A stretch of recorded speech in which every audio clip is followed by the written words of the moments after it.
ওকে, আপনি কি এইটা মনে করেন যে ইসলামী শাসনতন্ত্র আন্দোলন অর্থাৎ চরমনাইয়ের পীর সাহেবদের সঙ্গে যে আপনাদের জোটটা হলো না, এটা আপনাদের নির্বাচনে একটা প্রভাব রাখছে বা মানে? ইলেকশনটাই বাস্তবায়িত হয়েছে যে ওনার ভোটাররা সবাই ওনাকে ভোট দেয়নি। হুম ভোটটা না দেওয়ার কারণ এটাই যে এবার বাংলাদেশের ব্যাপক মানে অডিয়েন্স যারা ওভারঅল যারা হুম রাষ্ট্র ব্যবস্থায় ইসলামকে দেখতে চায় বা ইসলামপন্থীদেরকে দেখতে চায়, তারা খুব তীব্রভাবে আকাঙ্ক্ষা করছিল যে এক বাক্সে ভোট দিবেন। ইসলামপন্থীরা এক বাক্সে আসুক। সুবিধা হুকুমত, হ্যাঁ, এই ইসলামী হুকুমতটা যদি ইসলাম ধর্ম যারা অবলম্বন করে তাদের জন্য যতটা অ্যাপ্রোপ্রিয়েট, ধরেন এখনো তো 8 থেকে 10% যারা ইসলাম ধর্ম অবলম্বন করেন না তারা এই দেশে আছে, তাদেরকে আমরা পার্মানেন্ট জাহান্নামে ধরে নিয়ে বা তাদেরকে একটা পিনিটিভ, তাদেরকে কি আমরা একটা চলে যাওয়ার বার্তা দিতেছি? এই 2-1 দিনের মধ্যে এই যে নির্বাচন হলো এবং পরবর্তী বাংলাদেশের ভবিষ্যৎ রাজনীতি এবং আরও অনেক কিছু নিয়ে কথা বলার জন্য আজ আমাদের সঙ্গে রয়েছেন বাংলাদেশ খেলাফত মজলিসের আমির ও হেফাজত ইসলামী বাংলাদেশের যুগ্ম মহাসচিব মাওলানা মোহাম্মদ মামুনুল হক। মাওলানা মোহাম্মদ মামুনুল হক, আপনাকে আমাদের অনুষ্ঠানে স্বাগত জানাই, শুভেচ্ছা এবং কৃতজ্ঞতা, আপনি আমাদের সময় দিয়েছেন। আমি আপনাকে নির্বাচন নিয়ে প্রশ্ন করতে চাই, যেহেতু মাত্রই নির্বাচনটা হলো। দেখা গেল যে বিএনপি নেতৃত্বাধীন জোট 200-র বেশি আসন পেয়েছে। এরকমটা মনে করা হলো, যেটাকে আসলে 11 দলীয় জোট বা 11 দলীয় জোট বা জামাতে ইসলামের নেতৃত্বাধীন যে জোট, আপনি যে জোটে ছিলেন সেই জোট আসলে মনে হয়েছিল যে খুব তীব্র প্রতিদ্বন্দ্বিতা হবে কোনো জায়গায়, সেটা আসলে হয় নাই। আমার এই প্রশ্নের আবার একটা ব্যক্তিগত আপনার কাছেও একটা প্রশ্ন রয়েছে, সেটা হচ্ছে যে ঢাকা 13 আসন, অর্থাৎ যে আসনটিতে আপনি লড়াই করেছেন, সেই আসনটা নিয়েও অনেক আগ্রহের জায়গা ছিল অনেকক্ষণ ধরে, কিন্তু শেষ পর্যন্ত দেখা গেল যে আপনি দ্বিতীয় হয়েছেন। এইটার কারণ কি বলে আপনি মনে করেন? আপনি যদি প্রথমে জোটের ক্ষেত্রে আপনাদের পরাজয় আর আপনারটাও যদি আপনি একটু বলেন। জোটের বিষয়ে সত্য কথা বলতে আমার ব্যক্তিগত আগে থেকেই প্রেডিকশনটা এরকমই ছিল যে আমাদের জোট ক্ষমতায় যাবে না, তবে আরেকটু বেশি সিট পাওয়ার একটা আশাবাদ আমার ছিল, যে শতাধিক সিট হবে, এটা ছিল প্রত্যাশা। তো সেই হিসাবে আমি মনে করি যেই পরিমাণ সিট এসেছে সেটা একেবারে মানে অনেক বেশি প্রত্যাশার চেয়ে অনেক বেশি ফারাক হয়েছে, ব্যাপারটা এমন না, তবে কিছুটা ফারাক তো আছে, আর একটু বেশি প্রত্যাশা ছিল। আর আমার কনস্টিটিউয়েন্সির বিষয়টাই হলো যে আমার এটা তো আমার কাছে যথেষ্ট প্রুফ আছে এই বিষয়টার, যে আমার এখানটায় পরিকল্পিতভাবে টার্গেটকৃতভাবেই এটা ইঞ্জিনিয়ারিংয়ের শিকার হয়েছে আমি। আর না হলে আমি এখানে মোটামুটি একটা ব্যবধানে বিজয়ী হওয়ার কথা, জনগণের যে ভোট সেই ভোটের মাধ্যমে। আপনার কাছে কি মনে হয়, যদি আপনি ইঞ্জিনিয়ারিংটার কথা আপনি বলছেন, আসলে ভোট পরবর্তী সংবাদ সম্মেলন বা ভোট পরবর্তী সাংবাদিকের কাছেও আপনি এরকম কথা বলছেন, আপনার কাছে কি মনে হয় যদি ইঞ্জিনিয়ারিংটা হয়ে থাকে বা আমি ধরে নেই যে মানে ইঞ্জিনিয়ারিং হয়েছে, তাহলে সেটা কে করলো? মানে এটা কি ডক্টর মোহাম্মদ ইউনূসের সরকার, মানে সরকারের ভিতর থেকে কেউ, সেনাবাহিনী, নাকি এইটা একটা ইঞ্জিনিয়ারিংটা বিএনপি জামায়াত বা মানে কে করলো এটাই? হ্যাঁ, এটা আমার কাছে সেনাবাহিনী, সুনির্দিষ্ট একটা আছে, জি, সুনির্দিষ্ট যেই প্রমাণ এবং যেই আলামতগুলো আমার কাছে আছে, ব্যক্তি আমার কাছে, অন্য কারো ভায়া বা মাধ্যমে না, আমার সরাসরি নিজের কাছে। এখানে কিছু তো যারা প্রশাসনিক কর্মকর্তা যারা এটার সাথে জড়িত ছিলেন, তাদের কিছু লোক এবং সরাসরি এখানে সেনাবাহিনীর একটা প্রত্যক্ষ সরাসরি ইনভলভমেন্ট ছিল ইঞ্জিনিয়ারিং এর সাথে, এবং সেইভাবেই সেনাবাহিনীর নেতৃত্বেই মূলত আমার এই আসনে ইঞ্জিনিয়ারিংটা হয়েছে। এটাকে আপনি আগে প্রেডিক্ট করতে পারছিলেন যে এরকম কিছু হবে? হ্যাঁ, সেই আশঙ্কাটা আমার আগে থেকেই ছিল, আগে থেকেই ছিল, মানে কারণ আমি আগে থেকেই আমার কাছে যেগুলো সব কথা হয়তো বলা যাবে না, এমন অনেক কথা আছে।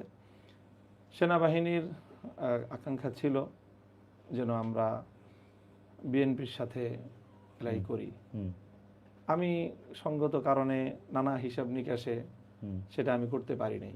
হুম, করতে না পারার কারণে তাদের একটা ক্ষোভ আমার প্রতি ছিল, আমার প্রতি, হুম, এবং সেই ক্ষোভের জায়গা থেকে এবং হয়তো আরো হুম, দেশের বাইরের যে সকল শক্তিগুলো আমাদের বাংলাদেশের ইন্টারনাল রাজনীতিকে নিয়ন্ত্রণ করে বা প্রভাব অনেক বেশি যারা সৃষ্টি করে, তারাও অনেকে ব্যক্তিগতভাবে আমাকে চায় নাই হুম, যে আমি ঠিক ওই জায়গাটায় প্রতিনিধিত্ব করি।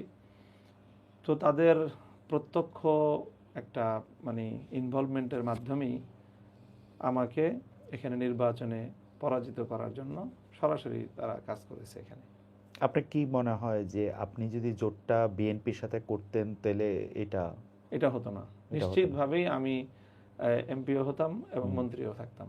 আচ্ছা, এই প্রস্তাবই আপনাকে দেওয়া হয়েছিল? এটা মানে এমন ছিল আমার কাছে অফার। তো খুবই মানে আমি কি বলবো যে ঢাকার অন্যান্য আসনেও কি এরকম হয়েছে বলে আপনার কাছে খবর আছে? ঢাকার অন্যান্য আসনের ব্যাপারে এই ধরনের তীব্র খবর নাই, শুধু ঢাকা ৮ আসনের ব্যাপারে হুম, আমরা যেটা আশঙ্কা করি যে ঢাকা ৮ আসনের বিষয়টাতেও অনেকটা এরকম ভাবে মেকানিজমের মাধ্যমেই ফলাফলটা নির্ধারণ করা হয়েছে। উম, আপনি কি এই ব্যাপারটা নিয়ে আপনার যে জোট সঙ্গী বা জোটের অন্যান্য নেতৃবৃন্দের সঙ্গে আপনি কথা বলেছেন? জামাতের আমির, এনসিপির যিনি আহ্বায়ক আছেন, তাদের সাথে কি আপনাদের এটা নিয়ে কথা হয়েছে? এত ডিটেলস কথা বলার সুযোগ হয় নাই, বা বলতে পারেন যে আমার ব্যক্তিগত বিষয় তো, হুম, আমি ব্যক্তিগত চাওয়াটাকেও যেরকম খুব বড় করে দেখি নাই নির্বাচনের আগে এবং এই জোট হওয়ার ক্ষেত্রে, এবং ঠিক এটার পরেও আমি আমার ব্যক্তিগত জায়গা হওয়ার কারণে বলেছি, হুম। তো ঠিক অন্যদের কাছ থেকে প্রত্যাশিত সেই রেসপন্সটা আমি পাই নাই। এইটা একটু কৌতূহল উদ্দীপক না যে মানে আপনি তো মানে খুবই গুরুত্বপূর্ণ জোটের খুব গুরুত্বপূর্ণ নেতা এবং আপনি সব জায়গায় ভোকাল, এমনকি আমরা দেখেছি যখন জোটের একটা আনুষ্ঠানিক ঘোষণা আসলো তখন আপনাকে একটা, আমি তো ওই সময় মানে নিউ ইয়র্কে ছিলাম কিন্তু সামনাসামনি দেখতে পারি নাই, টেলিভিশনে স্ক্রিনে যতখানি দেখেছি আমার কাছে মনে হয়েছে আপনি মানে এটা বলে না কি ফ্যাক্টরের একটা ভূমিকা আপনি হয়তো পালন করেছেন। তো সেই ক্ষেত্রে আপনার ক্ষেত্রে যদি এত এরকম হয় তাহলে জামাতে ইসলামী বা এনসিপির কি আরেকটু ইনভলভমেন্ট দরকার ছিল বা আরেকটু এটা আপনি হ্যাঁ, কি মনে তারা করেন? হয়তো আরেকটু করতে পারতেন। বাকি এখানে বিষয়টা এখানে মানে বিবেচনা করা হয়েছে হয়তো একটা সিট হিসেবে, ওকে। একটা সিট। আর এখানে যেহেতু আমার মতো আরো গুরুত্বপূর্ণ হুম, একাধিক ব্যক্তিবর্গ এরকম খুব স্বল্প ব্যবধানে পরাজিত হয়েছেন, বিশেষ করে জামাতের সেক্রেটারি জেনারেলের যে বিষয়টা আছে, হয়তো সেগুলোর সাথে সব মিল করে এখানে কোনো একজন ব্যক্তিকে খুব বেশি একটা ফোকাস করাটা জোটের অন্যান্য নেতৃবৃন্দ গুরুত্বপূর্ণ মনে করেন নাই। আমি একটু যদি ভবিষ্যতের দিকে তাকাই, অনেকেই বলছিলেন যে যে এই ১১ দলের যে জোটটা হয়েছে সেটা ঠিক আদর্শের জোট না। এই জোটটা হয়েছে হচ্ছে নির্বাচনী জোট। অনেকে না, আপনারা সবাই বলেছেন আসলে as a matter of fact. আপনি এই জোটের ভবিষ্যৎ কি দেখেন? আপনাদের পথ চলা কি এরকমই থাকবে নাকি আপনি আমি আদর্শের জায়গা থেকে একটু কথা বলি যে আমাদের এই জোটটা ঠিক আদর্শিক না, আমি সেটা বলবো না। হুম, আমাদের এই জোটটার প্রধান মুখ্য যে উদ্দেশ্য ছিল হুম, সেটা হলো জুলাই সনদ, রাইট। অর্থাৎ জুলাই সনদের ব্যাপারে এবং জুলাইয়ের স্পিরিটটাকে বাস্তবায়ন করার ক্ষেত্রে আমি কোনো আপোষ করতে চাই নাই। মূলত জুলাইয়ের ব্যাপারে আমার এই অবস্থান, এটাই আমাকে এই জোটের দিকে নিয়ে আসছে। কাজে আমরা মনে করি যে আমাদের এই জোটের যে আদর্শিক দৃঢ় যেই জায়গাটা সেটা হলো জুলাই সনদ। জুলাই এই, বিপ্লবটাকে বাংলাদেশে আইনিভাবে, রাজনৈতিকভাবে, সাংবিধানিকভাবে যত রকমভাবে সম্ভব এটাকে প্রতিষ্ঠিত করা, সেই চিন্তা থেকেই আমাদের এই জোটের যাত্রা শুরু এবং সেটাকে কেন্দ্র করেই এই জোটটা আসলে গঠিত হয়েছে। এরপরে আমাদের ধাপে ধাপে আমরা কিছু অর্জন করেছি, সবটা করতে পারি নাই। সামনে আমরা এই জুলাইকে কেন্দ্র করেই আমাদের মূলত যাত্রা। আপনার কাছে কি মনে হয় যে জুলাইতে তো মানে জুলাইয়ের পুরো আন্দোলনটাই গড়ে উঠছিল যে একটা বৈষম্য বিরোধী জায়গা থেকে। তো সেই বৈষম্য বিরোধিতার জায়গায় তো সব মানুষের সমান হ্যাঁ। অধিকার থাকার কথা। আপনাদের জোটের ক্ষেত্রে একটা বড় কথা আমি এরকম শুনতে পাই যে আপনারা শুধু আম, মানে আমি যদি বলি যে শুধু মুসলমানদের, শুধু সুন্নি মুসলমানদের, হ্যাঁ। শুধু পুরুষের এবং এদের অধিকার রক্ষায় যতটা আপনারা কথা বলতেছেন বা এদের ব্যাপারে যতটা কথা বলতেছেন, এই পুরুষ বা সুন্নি মুসলমান না, বা ধরেন আপনাদের রাজনৈতিক আদর্শে যারা বিশ্বাস করেন না তাদেরকে আপনারা এক চোখে দেখতেছেন না, এই ব্যাপারটা কি আসলে না, মানে না, মানে জুলাইয়ের স্পিরিটের সাথে এটা যায়? এইটা একেবারেই কথাটা আমি গ্রহণ করতে পারলাম না। হুম, হুম, এখানে আমরা যারা ঐক্যবদ্ধ হয়েছি বাংলাদেশের রাজনৈতিক শক্তিমত্তার বিবেচনায়, সেটা হয়তো আমাদের বিভিন্ন ব্যক্তিগত বা রাজনৈতিক ফিলোসফির দিক থেকে আমরা এক একটা পলিসি মেনটেন করি বা এক একটা মতাদর্শকে আমরা অনুসরণ করি। যেরকম আমরা সুন্নি যেই ফিলোসফি সেটাকে অনুসরণ করছি, জামাতে ইসলাম তারা এক ধরনের একটা মতাদর্শকে অনুসরণ করছে। আমাদের এই দুইটা মতাদর্শের বাইরে, অর্থাৎ আমি যেটা বলি পরিষ্কার যে আমাদেরটা দেওবন্দি, অথবা জামাতেরটা হলো অনেকটা মাওলানা মওদুদী সাহেবের যে কিছুটা মানে মাযহাব এবং যেটা কিছু সালাফি বা আহলে হাদিস এই সব কিছুর একটা মিশেলে একটা থট ওনারা ফলো করেন। আর এনসিপির তো এই জাতীয় বিষয়ে সুনির্দিষ্ট কোনো তাদের আইডিওলজি নাই, ধর্মীয় বিষয়ে তাদের সুনির্দিষ্ট কোনো আইডিওলজি নেই। আমাদের এই মতামতের বাইরে বাংলাদেশে ধর্মীয় দিক থেকে আরো 2-3টা আছে, জনগোষ্ঠী আছে। যেমন একটা হলো যারা বাংলাদেশে যাদেরকে আমরা সুন্নি বলি, অর্থাৎ আমাদের পরিভাষায় আমরা যাদেরকে বেরেলভি বলি, অর্থাৎ যেরকম ওই যে যারা কিছুটা মাজার পন্থী, চট্টগ্রাম সহ বিভিন্ন এলাকায় তাদের বেশ একটা প্রাবল্য আছে। এটা হলো একটা কমিউনিটি। আরেকটা কমিউনিটি হলো যারা ব্যাপকভাবে আহলে হাদিস এবং সালাফি নামে খ্যাত, যাদের মূলত রাজনৈতিক কোনো প্ল্যাটফর্মই নাই। সুন্নদের একটা রাজনৈতিক প্ল্যাটফর্ম আছে, সেখান থেকে ওই যে তাহিরি ভাই ওনারা নির্বাচন করেছেন এবারও। আর এর বাইরে আছে খুবই খুবই স্বল্প সংখ্যক শিয়া মুসলমানও বাংলাদেশে আছে, কিছু শিয়া। তো মূলত এই যে সুন্নি বা এই যে সালাফি বা আহলে হাদিস অথবা শিয়া, তাদেরকেও কিন্তু নানাভাবে আমরা আমাদের বক্তব্যের মধ্যে তাদেরকে আমরা এটার মধ্যে অন্তর্ভুক্ত করার চেষ্টা করেছি, তাদের অধিকারগুলোর কথা বলেছি। যেমন ধর বাংলাদেশে কোনো কনস্টিটিউয়েন্সিতে আমার জানার মধ্যে সুনির্দিষ্ট শিয়া জনগোষ্ঠী নেই, কিন্তু মোহাম্মদপুরে আছে। তো আমি মোহাম্মদপুরে সেই সকল শিয়াদেরকেও তাদের ধর্মীয় অধিকার সংরক্ষণ করার, তাদের যে ধর্মীয় যেই সিগনিফিক্যান্ট যেই জায়গাগুলি আছে সেগুলো আমি রক্ষা করার প্রতিশ্রুতি তাদেরকে আমি দিয়েছিলাম। তারপরে ওই যে মাজারপন্থী বা বেরেলভি যারা আছে তাদেরকেও বলেছি যে আপনারা আপনাদের যে মতদর্শ মোতাবেক আপনারা পালন করবেন, আমরা এখানে রাজনৈতিকভাবে আপনাদের উপর কোনো আধিপত্য সৃষ্টি করব না বা বাধা দিব না।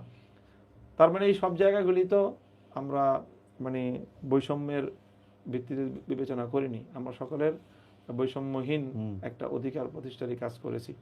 নারী অধিকারের যে বিষয়টা বললেন, সেটা তো আমরা এখানে নারী অধিকারের প্রতিষ্ঠার পদ্ধতি নিয়েই আমাদের দ্বিমত আছে, যে আসলে কোনটা অধিকার আর কোনটা অধিকার খর্ব, কোনটা সম্মান কোনটা অসম্মান। আমাদের বিবেচনা হলো নারীদের জন্য জোরপূর্বক সংরক্ষণ করা কোনো জায়গা, এটাই নারীর জন্য চরম অসম্মান।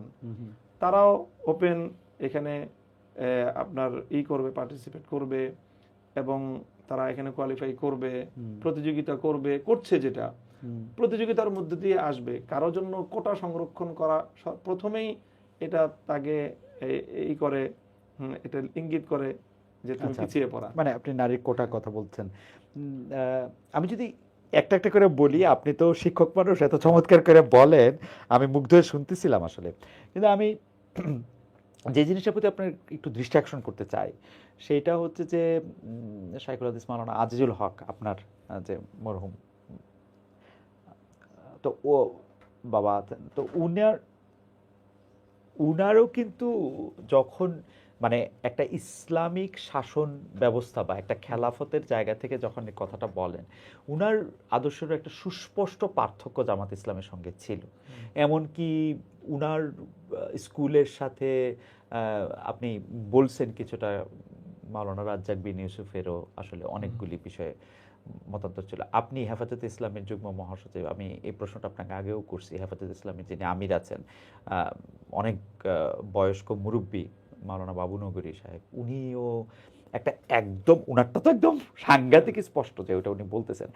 এখন এই যে মত পার্থক্যের জায়গাগুলি তো এত স্ট্রং, এই জায়গাগুলিতে আপনার কি মনে হয় যে এই প্রবলেমগুলি আগে, আমি এটা প্রবলেম বলবো না, মানে এই বিভিন্ন মতগুলি আগে ডিল করা দরকার না? যদি বাই চান্স, আমি এটা বাই চান্স বলতেছি, এখন যেহেতু ঘটনাটা এরকম ঘটে নাই, আপনারা যদি ক্ষমতায় আসতেন তাহলে আপনারা কিভাবে রাষ্ট্র পরিচালনা করবেন, ওইটার কি আসলে কোনো একটা ঐক্যমত্য কি ছিল, নাকি আপনারা একটা একটা কারণ আপনি যেহেতু নিজেই বলছেন যে আপনি 100-র এদিক ওদিক সিটি আপনি আসলে প্রেডিক্ট করছিলেন, তার বেশি না, কিন্তু যদি এটা হয়ে যেত, হইতে পারতো না যে একটা 151 হইলে, তো সেইটা কি একটু মানে আপনি একটু ব্যাখ্যা করবেন কিনা?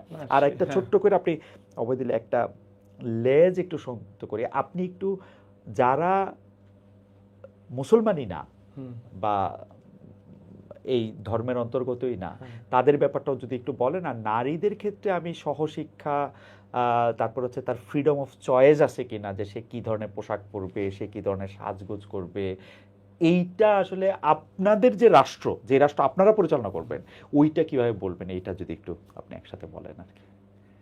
এখানে প্রথম কথা হলো ইসলামটা আপনি ডিল ইসলামী করছেন।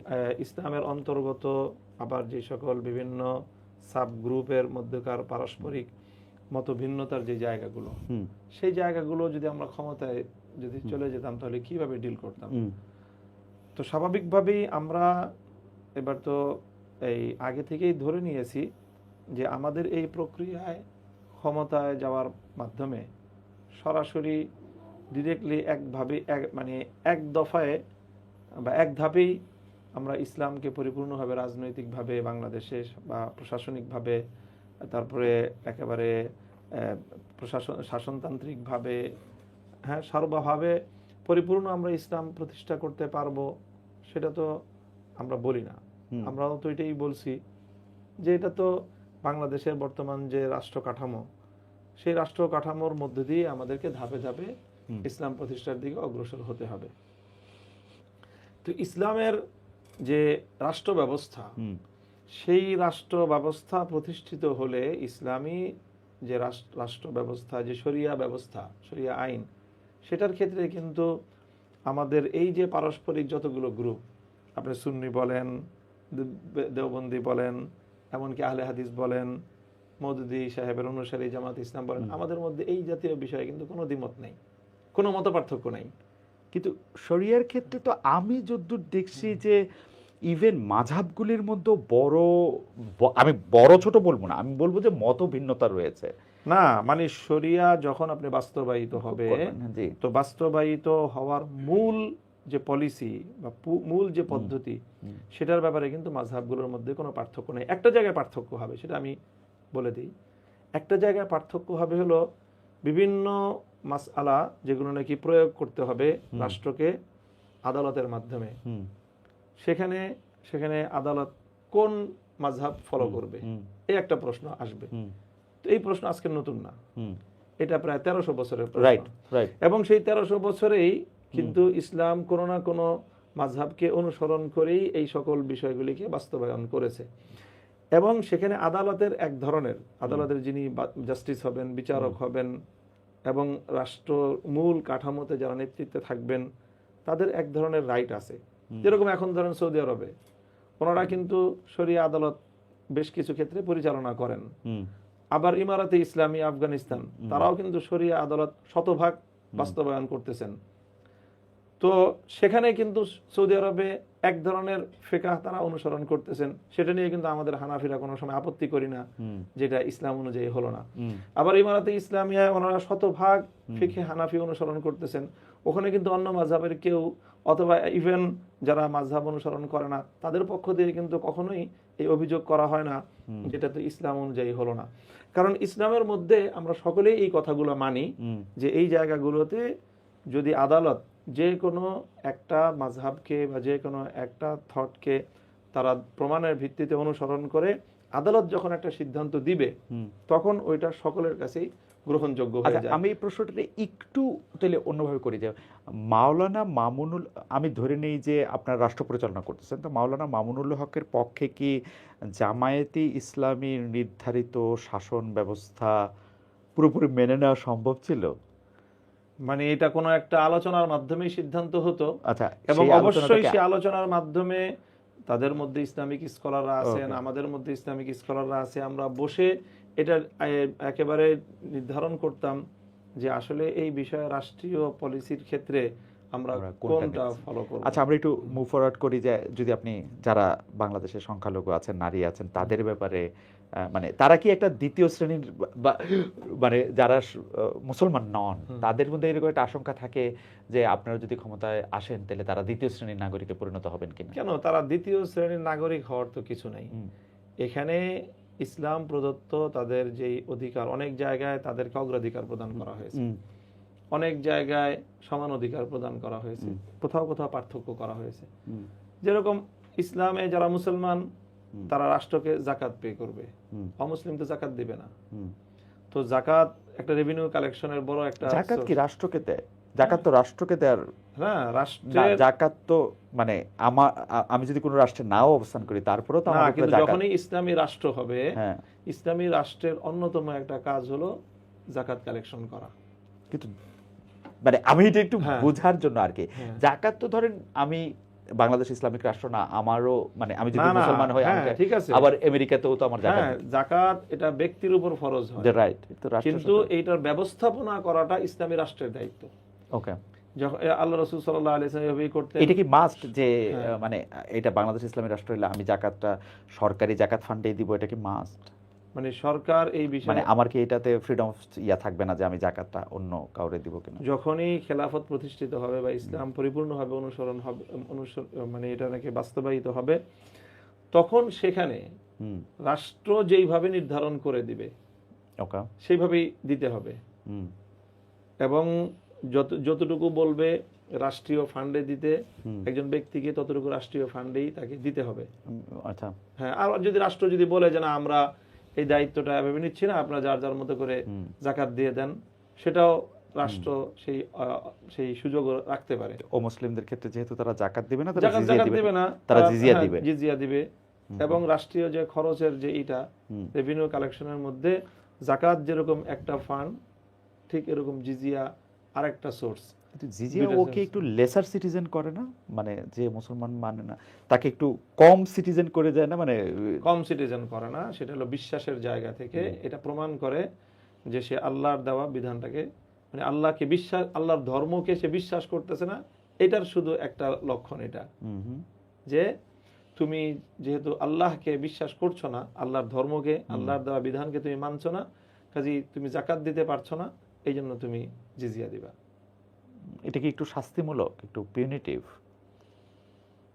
এটা যদি কেউ এখন ফিল করে, মানে ফিল করতো কিনা, আমারই তো একটু ফিলিংটা হচ্ছে এরকম যে এটা একটু শাস্তিমূলক মনে হইতেছে। এটা এখন একজন মানুষ অমুসলিম, এখন অমুসলিমের ব্যাপারে ইসলামের বিশ্বাস হলো সে চিরস্থায়ী জাহান্নামী, এখন তার যে জাহান্নামী হওয়াটা এটা শাস্তি কিনা? ও মানে সেটা তো হচ্ছে। আচ্ছা, আমরা থিওলজির এই জায়গা থেকে একটু আগাই। আমি যদি একটু নারীদের কথা বলি, যে নারীদের এই ফ্রিডম অফ চয়েস থাকবে না, তারা পরনের কাপড় কিরকম পরবে বা তারা কিরকম বেশভূষার মধ্যে থাকবে, এইটাতে আপনাদের একটা, আমাদের না, আমি তো বলছি প্রথমেই যে আমরা যখন এটাকে ইসলামী রাষ্ট্র ঘোষণা করি, যদি কোনোদিন করি, তখন এই সকল বিষয়গুলি প্রশ্ন আসবে। আমরা প্রচলিত যেই পদ্ধতির মধ্য দিয়ে আমরা কার্যক্রম পরিচালনা করছি, আমরা মনে করি ধাপে ধাপে মানুষ যখন ইসলামকে সর্বান্তকরণে মানার জন্য প্রস্তুত হবে, সেরকম একটা পরিবেশে গিয়েই আসলে পরিপূর্ণ ইসলাম বাস্তবায়িত হবে। এর আগ পর্যন্ত এখানে গণতান্ত্রিক পদ্ধতিতে যখন আমরা ক্ষমতা গ্রহণ করব, তো আমরা প্রতিশ্রুতি দিয়েছি এইবারও যে আমরা গণতান্ত্রিক পদ্ধতিতে রাষ্ট্র পরিচালনা করব। তো যখন এই পদ্ধতিতে রাষ্ট্র পরিচালনা করতে হবে, তখন আমাদেরকে এই ফ্রিডম অফ চয়েস রাখতে হবে। ওকে, আপনি কি এইটা মনে করেন যে ইসলামী শাসনতন্ত্র আন্দোলন অর্থাৎ চরমনাইয়ের পীর সাহেবদের সঙ্গে যে আপনাদের জোটটা হলো না, এটা আপনাদের নির্বাচনে একটা প্রভাব রাখছে? বা মানে চরমোনাই কিছুটা তো প্রভাব রেখেছে। আমি শুরুতেও বলেছিলাম যে খুব বেশি প্রভাব রাখে নাই। আসলে চরমোনাই পীর সাহেব বাংলাদেশের রাজনীতিতে ওনার যে অবস্থানটা আছে এবং ওনার যেই পরিমাণ সমর্থক এবং ভোটার আছে, এই যে ভোটটা হয়ে গেল, সেই ভোটে আপনি ওনার কাস্টিং ভোটের যে পার্সেন্টেজটা দেখবেন, সেটা আমার সেই প্রেডিকশনটাই বাস্তবায়িত হয়েছে যে ওনার ভোটাররা সবাই ওনাকে ভোট দেয়নি। ভোটটা না দেওয়ার কারণ এটাই যে এবার বাংলাদেশের ব্যাপক মানে অডিয়েন্স যারা ওভারঅল যারা রাষ্ট্র ব্যবস্থায় ইসলামকে দেখতে চায় বা ইসলামপন্থীদেরকে দেখতে চায়, তারা খুব তীব্রভাবে আকাঙ্ক্ষা করছিল যে ইসলামপন্থীরা এক বাক্সে আসুক। তো যেহেতু উনি এক বাক্সে থাকতে পারেন নাই যে কোনো কারণেই হোক, এই জন্য ওনার রিয়েল ভোটটা উনি পান নাই। তাদের অনেক ভোট সুইং করে উনি থাকতে পারেন না কেন? উনি অনেক বেশি আসন চাইতেছিলেন আপনাদের কাছে। শুধু আমাদের কাছে চাওয়ার বিষয় না, এটা আসলে মূলত এই এখানে আমাদের কৌশলগত বেশ কিছু বা পদ্ধতিগত হয়তো কিছু ভুলও থাকতে পারে। এটা আসলে আমরা খুব সম্মিলিতভাবে আসন বন্টনের পর্যায়ে আমরা যেতে পারি নাই। আমাদের আলোচনাগুলো অনেকটা পার্টি টু পার্টি হচ্ছিল। নেগোসিয়েশনটা দেখা গেছে আমাদের সাথে চরমোনাইয়ের হচ্ছে, আবার চরমোনাইয়ের সাথে জামাতের হচ্ছে, আমাদের সাথে জামাতেরটা জামাত, অর্থাৎ যার যেই জায়গায় আসনগুলো বন্টনের ক্ষেত্রে যেখানে যার সাথে সমন্বয়ের প্রয়োজন হচ্ছে, আমরা দলগুলো সেই দলের সাথে সেই আসনের ব্যাপারে আলোচনা করছি। যেরকম একটা আসনের ব্যাপারে জামাত বলে দিল যে আমাদের আপত্তি নাই, আপনারা চরমোনাইয়ের সাথে যদি এটাকে সমন্বয় করে নিতে পারেন তো নিয়ে নেন। তো দেখা গেল যে সেখানে আমরা চরমোনাইয়ের সাথে সমন্বয় করে নিয়ে নিলাম। এনসিপির সাথে আমাদের সমন্বয় হয়ে গেল। অর্থাৎ আমি আমার আসনগুলো নিয়ে সবগুলো পার্টির সাথেই আমাকে নেগোসিয়েশন করতে হয়েছে। জামাত থেকে আমাকে প্রথমে ওইটার ব্যাপারে একটা তাদের কাছ থেকে একটা ছাড় নিতে হয়েছে বা অনুমোদন, তারপরে আবার চরমোনাইয়ের কাছ থেকে এটা নিয়ে আবার সমন্বয় করতে হয়েছে, এনসিপির সাথে সমন্বয় করতে হয়েছে, আদার্স অন্যান্য পার্টিগুলির সাথে সমন্বয় করে তারপরে আমাকে আমার এই আসনগুলোর ব্যাপারে নির্ধারণ করতে হয়েছে। এই জন্য দেখা গিয়েছে যে শেষ পর্যন্ত কিন্তু কোনো কোনো আসন জামাতের সাথে সমঝোতা হয়ে গেছে, খেলাফত মজলিসের সাথে আমার সমঝোতা হয় নাই, এনসিপির সাথে সমঝোতা হয় নাই। এরকম এক দুইটা আসনে শেষ পর্যন্ত এরকম দুই পার্টি সেখানে ইলেকশন করতে হয়েছে। আপনার কি মনে হয় যে আপনি যেহেতু নেগোসিয়েশনের কথা তুললেনই, আপনার কি মনে হয় যে এনসিপিকে কি নতুন দল হিসাবে বা তাদের যোগ্যতা সামর্থ্য হিসাবে বেশি আসনে আপনারা ছাড় দিয়েছেন নাকি ঠিকই আছে? না, আমি মনে করি যে এনসিপির যে গুরুত্বটা বাংলাদেশের রাজনীতিতে এবং আমাদের এই জোটের যে প্রয়োজনটা ছিল এনসিপিকে, সেই জায়গায় এনসিপিকে খুব বেশি দেওয়া হয়নি। আর একটু বেশি দিলে কি ভালো হতো? আরেকটু বেশি দেওয়ার পরিবেশ ছিল না।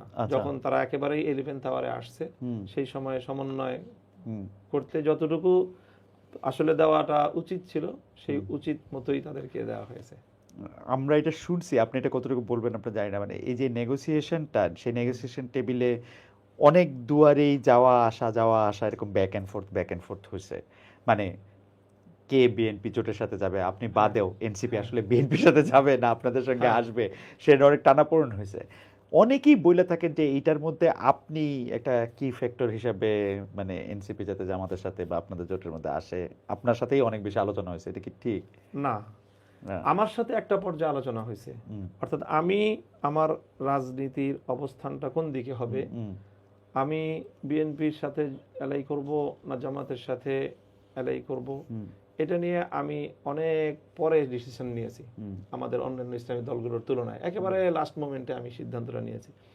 আমার সিদ্ধান্ত নেওয়ার ক্ষেত্রে আমি অনেক গুরুত্বের সাথে বিবেচনা করেছি এনসিপি কি করতেছে সেটা, যেটা অন্য কেউ করে নাই।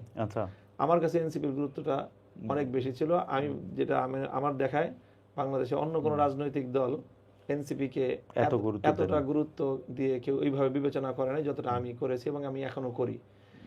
এই জন্য আমি এনসিপির সাথে তাদের মতামত এবং তাদের মনোভাব বোঝার জন্য অনেক দেরি করেছি, এবং যখন আমি দেখেছি যে এনসিপির মনোভাব হলো যে এইদিকে এই জোটে আসবে, তখন আমি ফাইনাল করেছি।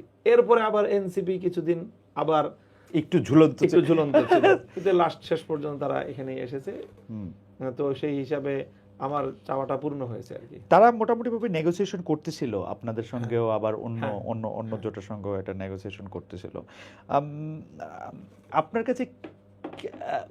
কাছে কি মনে হয়, ধরেন আমি যদি একটু আবার পুরনো প্রসঙ্গটার মধ্যে একটু আসি, যে ইসলামী শাসন ব্যবস্থা বা ইসলামী, আমি যদি আরবি শব্দটা বলি তাহলে সুবিধা, হুকুমত, হ্যাঁ এই ইসলামী হুকুমতটা যদি ইসলাম ধর্ম যারা অবলম্বন করে তাদের জন্য যতটা অ্যাপ্রোপ্রিয়েট, ধরেন এখনো তো 8 থেকে 10% যারা ইসলাম ধর্ম অবলম্বন করেন না তারা এই দেশে আছে, তাদেরকে আমরা পার্মানেন্ট জাহান্নামী ধরে নিয়ে বা তাদেরকে একটা পিনিটিভ, তাদেরকে কি আমরা একটা চলে যাওয়ার বার্তা দিতেছি, মানে না না না মানে ইউ জাস্ট কোনোভাবেই লিভ না। This country? না না না না কোনোভাবেই এটা না। আপনি ইসলামের ইতিহাস পড়েন, কিছুটা পড়ছি। ইসলামের ইতিহাসে আপনি দেখেন যে ইসলামী রাষ্ট্র মানে খেলাফতের যে ইতিহাস, খেলাফতের ইতিহাস থেকে আমি দুইটা তথ্য আপনাকে শুধু দেই। এই যে ইহুদি সম্প্রদায়, আপনি ইহুদি সম্প্রদায়ের ১,৫০০ বছরের ইতিহাস পড়েন, আজ থেকে ৫০০ বছরের বাদ দিয়ে এর আগের ১,০০০ বছর, এই ১,০০০ বছর ইহুদিরা পৃথিবীতে সব জায়গায় নিগৃহীত হতো খ্রিস্টানদের দ্বারা। তারা কাদের আশ্রয় ছিল ইহুদিরা? ইহুদিরা কখনোই গত ১,৫০০ বছরে কখনোই তারা কোনো শক্তিশালী অবস্থানে ছিল না, তাদেরকে কারো না কারো আশ্রয় থাকতে হয়েছে। কাদের আশ্রয় ছিল? মুসলমানদের আশ্রয় ছিল। ইসলামী খেলাফাই তাদেরকে আশ্রয় দিয়ে বিভিন্ন সময় তাদেরকে রেখেছে। এটা হলো ইহুদিদের ইতিহাস।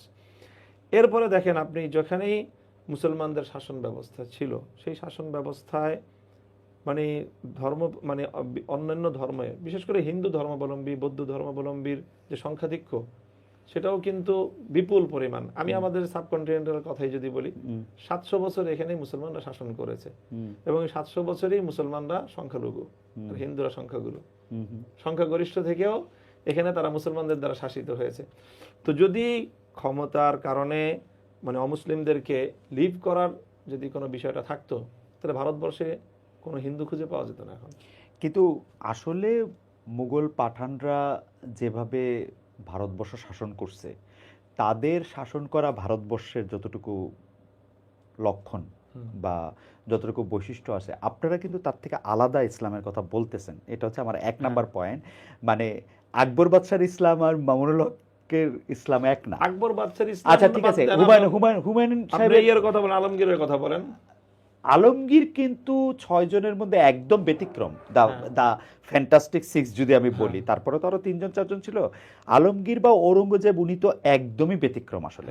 উনার কথা যদি আপনার বলতে, আমি বাবর, জাহাঙ্গীর, আকবর, মানে শাহজাহান, তারা ডিফারেন্ট, এর আগে পাঠানরাও ডিফারেন্ট। আমি বরং ইদানিং জায়গায় একটু আসি, তাহলে আমার বুঝতে সুবিধা হবে। ধরেন আপনি এটা ঠিকই বলছেন যে মানে মুসলমানদের রাষ্ট্র পরিচালনা এবং তার মধ্যে অন্য ধর্মের লোকেরা থাকা না থাকা।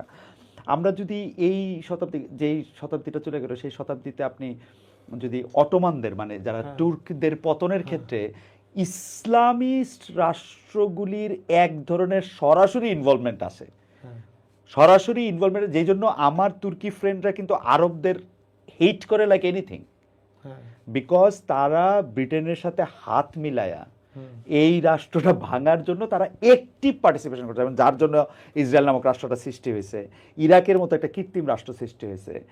এখন আমার এই কথা বলার উদ্দেশ্য হচ্ছে যে আবার আমি যদি আরেকটু সামনে আসি, এই সুদান, সাউথ সুদানে যে মুসলমানদের মধ্যে অনেকটা মারা হলো বিভিন্ন ফেরকা নিয়া, সৌদি আরব যে ইয়েমেনের কিছু মুসলমানদের মারা হয়েছে, আমরা সিরিয়াতে, এই আধুনিক সিরিয়াতেও, মানে তুর্কদের সাথে এটা লাগা ছাড়াও আধুনিক সিরিয়াতেও আমরা যে মুসলমানদের নিধন দেখছি মুসলমানদের মাধ্যমে।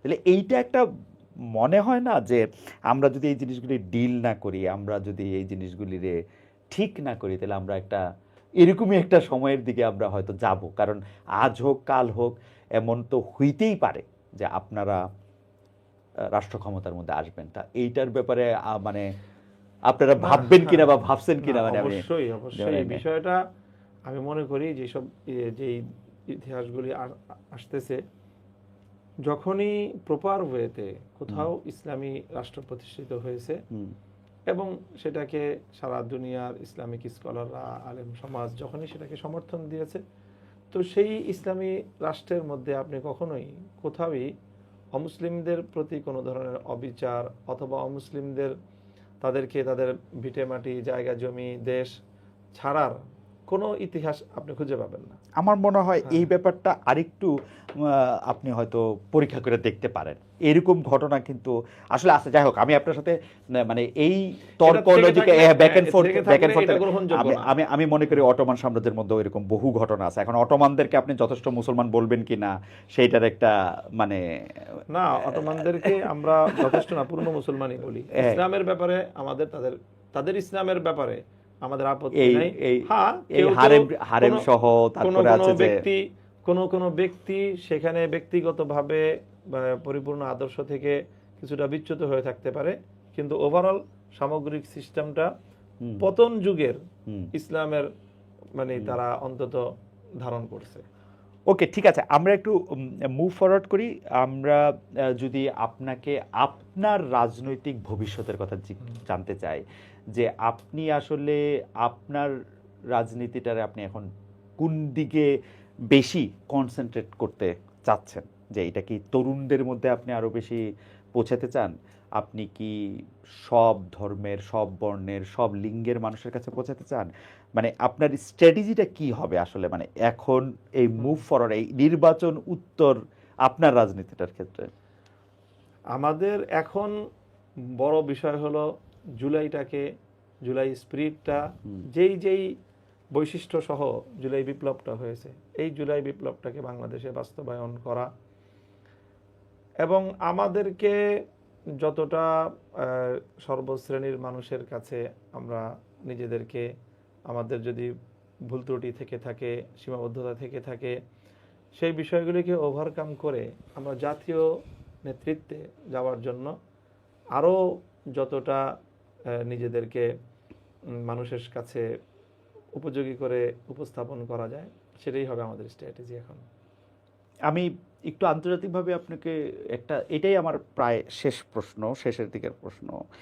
আমি যদি বলি যে ভারতীয় আধিপত্যবাদের বিরুদ্ধে একটা লড়াইয়ের কথা আপনি বলেন সবসময়, আপনার বক্তৃতা, এটা অনেক আগে থেকে এটা ভারতীয় আধিপত্যবাদটা আসে, কিন্তু আপনি আবার এমিরেটস অফ আফগানিস্তানের কথাও, এমিরেতে আফগানিস্তানের কথাও বলেন, যাদের সাথে আবার ভারতের খুবই সম্পর্ক, বা একমাত্র ভালো সম্পর্ক, মানে মোদি সাহেব তালেবান সরকারকে বন্ধু মনে করেন। মানে এটাকে কিভাবে ডিল করা আসলে, মানে মানে মানে সেখানে ভারতের প্রতি তো আলাদা আমাদের কোনো মানে নাই, অ্যালার্জি নাই। আচ্ছা, ভারত ইমারাতে ইসলামিয়ার উপরে কোনো আধিপত্য সৃষ্টি করার সুযোগ নেই ভারতের। আচ্ছা, সেখানে তারা সমপর্যায়ে ডিল করে। আচ্ছা, কিন্তু সেই পলিসিটা বাংলাদেশে এসে ভারতেরটা ঠিক থাকে না। আচ্ছা, ভারত যদি ইমারতকে যেভাবে ডিল করতেছে, বাংলাদেশকে যদি সেভাবে ডিল করে, তাহলে ভারত তো আমার উত্তম বন্ধু হতে পারে। সেটা কি আপনি মনে করেন যে এটা একটা, মানে বাংলাদেশে এই আধিপত্যবাদটা স্পেসিফিকলি কোন দিকে আপনি বেশি ফিল করেন? মানে একটা তো আছে যে পলিটিক্যাল, ফিনান্সিয়াল, কালচারাল, আপনার কোন দিকটা আপনার? সবগুলোই পলিটিক্যাল, কালচারাল এবং ফিনান্সিয়াল, তিনটা অ্যাসপেক্ট থেকেই ভারতের এই যে মনোভাব, যে এখানে ভারতের জন্য বড় একটা সমস্যা সেটা হলো যে বাংলাদেশটা ঠিক ভারতের পেটের মধ্যে থেকে, বাংলাদেশ তার আশেপাশের ভারতের অন্তর্গত যে প্রদেশগুলো আছে সবগুলো থেকে বাংলাদেশ আপনার সামাজিকভাবে, অর্থনৈতিকভাবে, তারপরে লিভিং স্ট্যান্ডার্ড দিক থেকে বাংলাদেশ অনেক উন্নত হয়ে যাচ্ছে। এটা ভারতের জন্য খুব সমস্যা একটা। এই জন্য ভারত চায় না কোনোভাবেই যে বাংলাদেশটা সেই পর্যায়ে উন্নত হোক, কারণ তাহলে সে তার প্রদেশগুলোকে সে অখণ্ড রাখতে পারবে না। এই জন্য ভারত বাংলাদেশের ব্যাপারে এই জাতীয় একটা পলিসি বরাবরই মেইনটেইন করে। আমরা তো দেখি যে বাংলাদেশের লোক ভারতে চিকিৎসা নিতে যাচ্ছেন, বাংলাদেশের লোক ভারতে কাজ করতে যাচ্ছেন, বা আমরা দেখি যে বাংলাদেশের মানুষ ভারতীয় কালচারের উপর অনেক বেশি ডিপেন্ডেন্ট। সেটা হিন্দি সিনেমা হোক, হিন্দি সিরিয়াল হোক, বাংলার মানে নাটক বা এই জাতীয় জিনিসপত্র হোক, সেগুলির ব্যাপারে খুব বেশি ডিপেন্ডেন্ট। আমরা তো উল্টা জিনিসটা দেখি। ডিপেন্ডেড এটা না, মানে খুব বেশি দেখেন সেটা হলো বাংলাদেশ আগ্রাসন চালায় বাংলাদেশ, সেখানে মানুষ দেখেন, আমি বলি দেখেন, আমার এই যে কনস্টিটিউয়েন্সি নির্বাচনের ক্ষেত্রে আমি এটা দৃষ্টান্ত দিই, উদাহরণ। আমার এই আসনে একটা প্রবলেম আছে, বড় ধরনের প্রবলেম, ঢাকা 13-তে। না, আমি সেটা বলি, সেটা হলো মাদকের একটা সাম্রাজ্য আছে।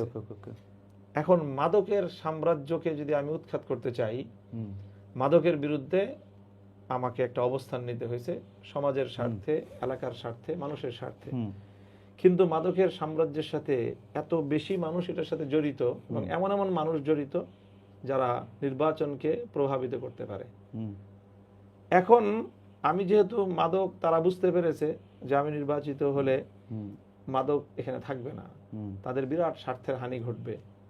এখন ওই এটা তো আপনি নির্বাচন ছাড়াও করতে পারেন, মানে আপনি এমপি না, আপনার যেসব জায়গায় সেটা করতে পারার, এমপি হতে করতে পারার ব্যবধান অনেক ব্যবধান, এগুলোর সাথে প্রশাসন জড়িত থাকে ইত্যাদি।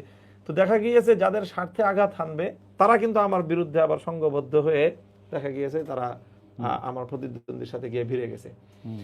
এই যে সমস্যাটা এখানে ভারতের সাথে আবার বাংলাদেশেরই সমস্যা, যে বাংলাদেশ এই যেরকম কিছু কালচার আছে, যে সমস্ত কালচার সভ্য সমাজে এটা গ্রহণযোগ্য না, বাংলাদেশি সমাজ, বাংলাদেশের এমনকি বাংলাদেশের কালচারাল সোসাইটিও সেটাকে মানে এগ্রি করছে না, ভারত সেটা করছে। এখন ভারতের সেই নষ্ট কালচার সাধারণ মানুষকে নষ্ট করতে। একটা উদাহরণ কি দিবেন যে মানে ওরকম একদমই নষ্ট কালচার, যে বাংলাদেশ ভারতের নষ্ট কালচার? বাংলাদেশের সিনেমার কথাই বলেন, বাংলাদেশের সিনেমা ভারতের সিনেমা বাংলাদেশের সিনেমার চেয়ে বিভিন্ন দিক থেকে হয়তো মানোন্নত, কিন্তু তার মধ্যে অন্যতম একটা এটাও যে অশ্লীলতার দিক থেকেও উন্নত। তো সেই কারণেও মানুষকে আকৃষ্ট করছে সেটা। না, সেটা তো এখন আর সিনেমা তো আর ভারতের সিনেমা, তারপরে সিনেমার মধ্যে মানে ভারতে এখন তো সারা দুনিয়াই উন্মুক্ত, খালি ভারতের সিনেমাই যে দেখবে তা তো না। না মানে বলতেছি এটা একটা দৃষ্টান্ত হিসেবে। আচ্ছা, মানে ভারতীয় সিনেমার প্রভাবে বাংলাদেশের সিনেমাতে হয়তো কিছু মানে অশ্লীলতা ঢুকে যাচ্ছে। আপনি যেটা বললেন জি, যে কালচারালি তারা তো আমাদের উপর আগ্রাসনটা সৃষ্টি করে, আপনি সিনেমার ক্ষেত্রে বলতেছেন। কিন্তু কেউ কেউ যে বলেন, মানে এই প্রশ্নটা অনেকটা এরকম যে ভারতের যে বর্তমান প্রধানমন্ত্রী এবং যে বর্তমান রুলিং পার্টি ভারতীয় জনতা পার্টি, তারা যেহেতু কট্টর হিন্দুত্ববাদী একটা রাজনৈতিক দল, এবং তারা সেই দেশের সংখ্যালঘু জনগোষ্ঠীর উপর তারা যেহেতু খড়গস্ত, তারা চান মানে মোদির পক্ষে এইটা তার ভোটের এপিল চাওয়ার জন্য খুব সহজ। বাংলাদেশে যদি একটা কট্টরপন্থী মুসলিম জনগোষ্ঠী আসে যারা হচ্ছে সংখ্যালঘুদের উপর অত্যাচার চালায়, তাইলে তার কার্ডটা সুবিধার হয়। দেখো বাংলাদেশ এরকম, আমাদের বেঁচে থাকার জন্য তো এটা দরকার। এবং সেই জন্য মোদি আপনাদের প্যাট্রোনাইজ করে, অনেকে বলে যে আপনাদেরকে শক্তিশালী দেখতে চায়। বাংলাদেশে যারা আমরা ইসলামের রাজনীতি করি, ইসলামী রাজনীতির যতটুকু শক্তিশালী হবে বাংলাদেশে হিন্দুরা ততটাই সিকিউরড হবে, এটা নিশ্চিতভাবেই বলা যায়। এবং বিগত ১.৫ বছরের আপনার এই বাংলাদেশের সময়কালকে আপনি যে অ্যানালাইসিস করেন, এটা একেবারে দিবালোকের ন্যায় পরিষ্কার। আমরা স্বাধীনতার পর থেকে ইসলামপন্থী রাজনৈতিক সংগঠনগুলো বিগত ১.৫ বছর যতটা রাষ্ট্র রাজনীতির উপর এবং সমাজের উপর যতটা প্রভাব নিয়ে আমরা থেকেছি, এর আগে আমরা কখনোই এইভাবে আমরা শুধুমাত্র ইসলামপন্থীরা এভাবে থাকতে পারিনি। আমি মনে করি অন্য যে কোনো রাজনৈতিক গভর্নমেন্টের সময় চেয়ে এই ১.৫ বছর হিন্দুরা বাংলাদেশ সবচেয়ে বেশি সিকিউর ছিল, কারণ আমরা। কিন্তু আমি তো শুধু হিন্দুদের কথা বলি না, কিন্তু এই ১৫ মাসের মধ্যে অসংখ্য মাজার ভাঙা হয়েছে। আমি জীবনে কোনোদিন শুনি নাই কোনো একটা কবরের থেকে একটা লোককে নামায় না আগুন ধরায় দেওয়া হয়েছে, সেটা আবার ঘোষণা দিয়া। এবং আপনি নিজেও জানেন যে এরকম অসংখ্য ঘটনা ঘটছে যেগুলি নিয়ে আসলে আমরা প্রাউড না। এটা তো শুধু আসলে এটা তো আসলে হিন্দু না, এটা তো মুসলমান না। আমি বলি শুধু মাজারের ঘটনাগুলো লাগাতার ঘটে গেছে, ব্যাপারটা এরকম না। শুরুর দিকে ২-৩টা ঘটনা ঘটেছে, এরপরে শুধু একটা ঘটনা, বিচ্ছিন্ন ঘটনা বলতে হবে এগুলোকে। আপনি কয়টা হাতে গোনা বলেন না, আমি বলে দিতে পারবো হাতে গোনা। একটা ফরিদপুরে একটা ঘটনা ঘটছে, শেরপুরে একটা ঘটনা ঘটছে, আর আগে সিলেটে ১-২টা ঘটনা ঘটেছে। এগুলি ঘটনার স্কেলে তো বেশি না, যে অন্যান্য জায়গায় তো বেশি না। এগুলো মিডিয়া এটাকে খুব বেশি, আমি তো ঘটনা গনে বলে দিলাম। ফরিদপুরে একটা ঘটনা, আপনি অনেক ঘটনা গুনতেও পারেন নাই। কুষ্টিয়ার ঘটনা তো আপনি গুনলেন না। কুষ্টিয়াতে কুষ্টিয়ায় কিছু মানুষ যারা নাকি এখানে লালনের মাজারকে কেন্দ্র করে ওখানে মাদকের একটা আখড়া জমে। যে কোনো মাজারকেই কেন্দ্র করে আসলে এটা এক ধরনের ইনসিকিউরিটি। মামুন ভাই, আপনি এটা আরো বেশি জানেন, কারণ আপনার কাছে অনেকে আসছে যে মানে অনেক বেশি ইনসিকিউর মানুষ ফিল করছে। কিন্তু এই মাজার, এই মন্দির, এই বাউল মন্দিরেরটা এটা বললে আমি মানবো না, তো মানবে না? কারণ মন্দিরের লোকেরা সবচেয়ে বেশি সিকিউরিটি ফিল করেছে এই সময়টায়। তো অনেক ক্ষেত্রেই কারণ আমাদের দেশে আমি বলি, আমি যদি রথযাত্রার কথা বলি, রথযাত্রার কথা বলি, টোটালি আমাদের দেশে হিন্দু নিপীড়নের যে ঘটনাগুলো 99% হলো সাবোটাজ। এবং এটা যারা ক্ষমতা, যারা দখলদারিত্ব করে, চাঁদাবাজি করে, মানুষের সম্পদ দখল করার যে ধান্দা করে, এরাই মানে যেখানে যেই ভাবে সুযোগ সন্ধানী তারা সেভাবে করে। হিন্দুদেরকে দুর্বল পেয়ে এই দখলদাররা, চাঁদাবাজরা, অথবা যারা এই যে মানুষের সম্পত্তি দখলকারী, তারা সম্পদ দখল করে, হিন্দু দুর্বল হিসেবে তাদেরটা করে। যারা ইসলামী, যে কোনো ইসলামের যেই কোনো আপনার ফিলোসফিরই হোক না কেন, যে কোনো থট যারা অনুসরণ করে, ইভেন আহলে হাদিস হোক, সুন্নি হোক, বেরলভী হোক, অথবা আমরা দেওবন্দি হই, অথবা আপনার জামাত ইসলাম হোক, এই ব্যাপারে আমাদের সকলের আমি অভিন্ন অবস্থানই দেখেছি যে সংখ্যালঘুদের অধিকারের ব্যাপারে আমরা সবাই খুব এই ব্যাপারে খুব সোচ্চার আমরা। যার কারণে আর আমাদের কোন গ্রুপের মধ্যেই ওই শ্রেণীটা নাই, একটাও নাই যে মানুষের জায়গা জমি, মানুষের প্রপার্টি দখল করবে। মানুষের প্রপার্টি যারা দখল করে তারা মূলত বাংলাদেশের প্রতিষ্ঠিত রাজনীতি করে। কিন্তু তারে ধর্মকর্ম করতে, মানে আমি ধরেন দু একটা উদাহরণ দিতে এরকম দিই যে এবার এই 15 মাসের মধ্যে যে কয়টা হিন্দুদের তো অনেক রকম উৎসব আছে, সেই উৎসবগুলির সময় কমাইতে বলা হয়েছে কিনা, তাদের আসলে ঢাকের শব্দ যাতে একটা নির্দিষ্ট দূরত্বে না যায় সেগুলি বলা হয়েছে কিনা আপনার কাছে? এগুলি এটা হয়তো সবসময় বলা হয়ে থাকে। কখনো তারা মসজিদ আর মন্দির যখন কাছাকাছি, তারাবির নামাজ চলতেছে, ঠিক একই সময়ে জুমার নামাজ চলতেছে, একই সময়ে রথযাত্রা, সেই সময়গুলো এমন কোন অপ্রীতিকর ঘটনা বাংলাদেশে ঘটার কোনো সুযোগ নাই। কারণ হিন্দুরা দুর্বল, ওরা তো আর অপ্রীতিকর ঘটনা ঘটতে পারবে না, ভয়ে চুপসায় গেছে কিনা এরকম কোন আপনি বলেন যে নামাজের কারণে অথবা মসজিদের কারণে তারা তাদের ধর্মীয় উৎসব উদযাপন করতে পারেনি, এমন কোনো ঘটনা ঘটে নেই। ওকে, আমার মনে হয় যে আপনি এই উত্তর দিয়েছেন। আমি শেষ প্রসঙ্গটাতে করি।